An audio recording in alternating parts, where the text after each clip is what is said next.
Dans l'actualité également, une drôle de battue organisée près d'Angers à la recherche d'une météorite qui s'est écrasée la semaine dernière. Ce sont des scientifiques qui espèrent la retrouver. Voyons pourquoi c'est important. Nous partons dans le Maine-et-Loire avec Sébastien Guerche et Manon Modicom. Devant leurs pieds sur cette parcelle se cache peut-être la perle rare. On recherche un objet perdu et donc on essaye à plusieurs de parcourir du mieux possible les parcelles pour mettre toutes les chances de notre côté.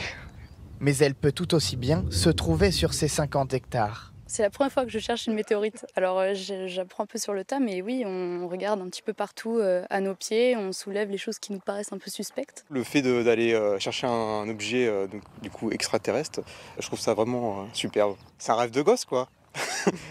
Cette météorite, la voici. Elle a été repérée il y a une semaine par les caméras de Vigiciel. On la voit ici sur ces images nocturnes survoler la Touraine et l'Anjou.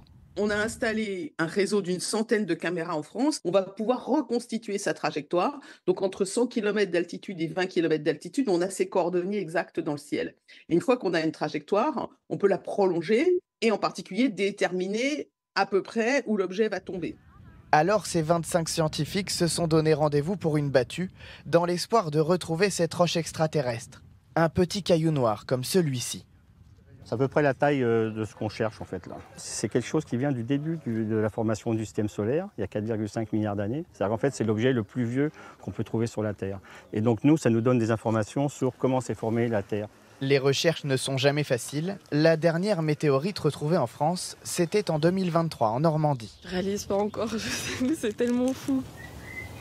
En Anjou, les scientifiques ont arrêté leur battue et certains habitants, eux, poursuivent les recherches.